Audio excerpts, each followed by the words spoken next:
Michael Jackson. Oh, yes. Okay. I pissed off the entire internet with that one.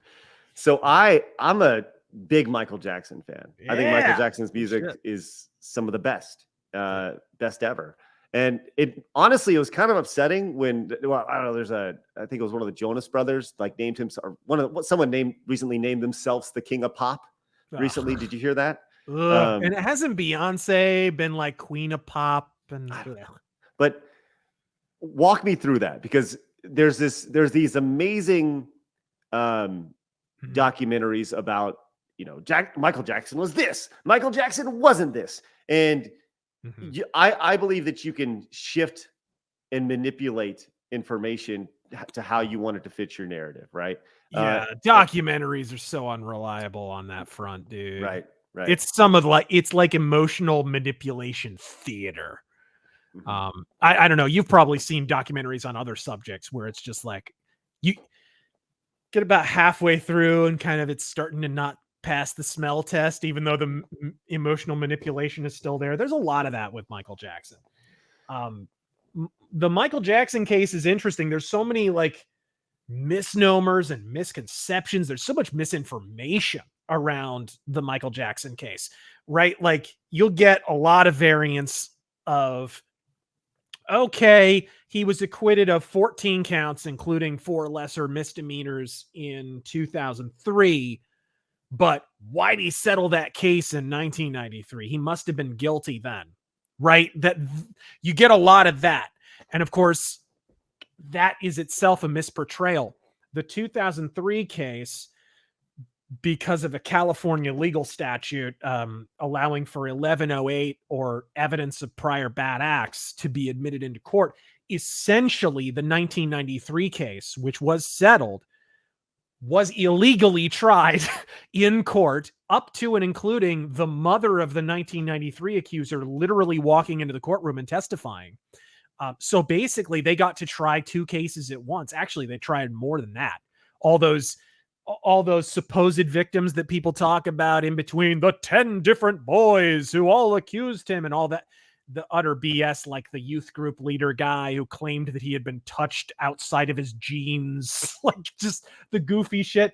All that was heard in a court of law, and it was laughed out of the courtroom. In fact, this is another thing people don't know about Michael Jackson's case, is that it was scheduled for a certain period of time and actually ended almost 2 months early because the jury just realized how full of shit it was. And most of the evidence that you'll hear whenever people say, well, what about this? What about that? Like, for example, you remember being a kid, dude, back in the day when that news broke in 93 about the kid and, oh, they took pictures of Michael Jackson's naked body, and right? That was bloody murder headlines back in the day. I remember that. And that was supposed to be the smoking gun. But it turned out that in 2003, they actually had access to that evidence. And the prosecutor decided not to admit it because the kid in 93 actually didn't correctly identify Michael Jackson's genitals, right? He claimed that he was circumcised when he wasn't.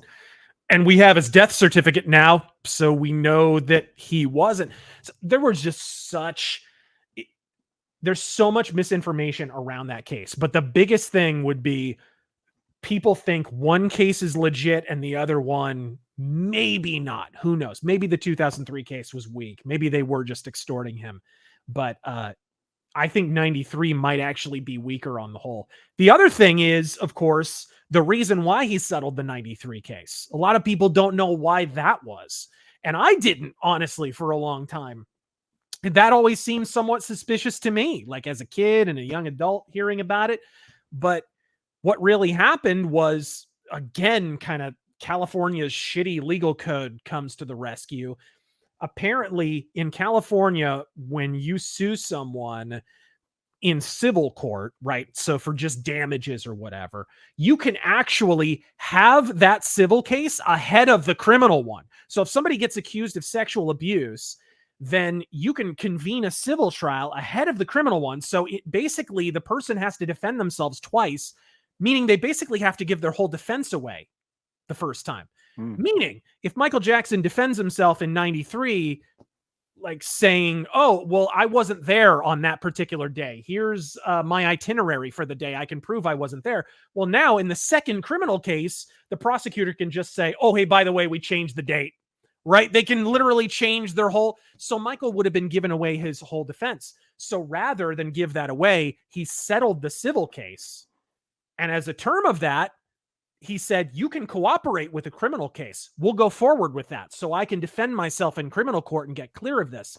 But what happened was, once the family got the money, they took it and fucking ran, and they stopped cooperating with police because that basically was they didn't give a shit about any of that. So, man, I think when you look at Michael Jackson, just his life, right, and you look at his childhood, he is such a product, and you see this countless number of times in Hollywood and entertainment, where you have these kids who grew up in the entertainment industry, and they later went on to do horrible things in hopes of essentially having a childhood, right? You got Michael Jackson, Drew Barrymore, Amanda Bynes, Britney Spears, all these people who have been broken over the course of their life.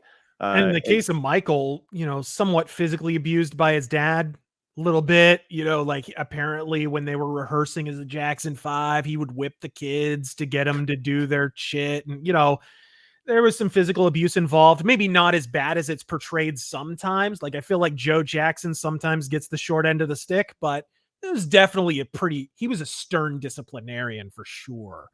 And that definitely has an effect when you're a kid who doesn't even really get to have a childhood. And now if you try to have a childhood, you get whipped, that's going to fuck you up in some way. There's no way you're going to have a normal kind of development process.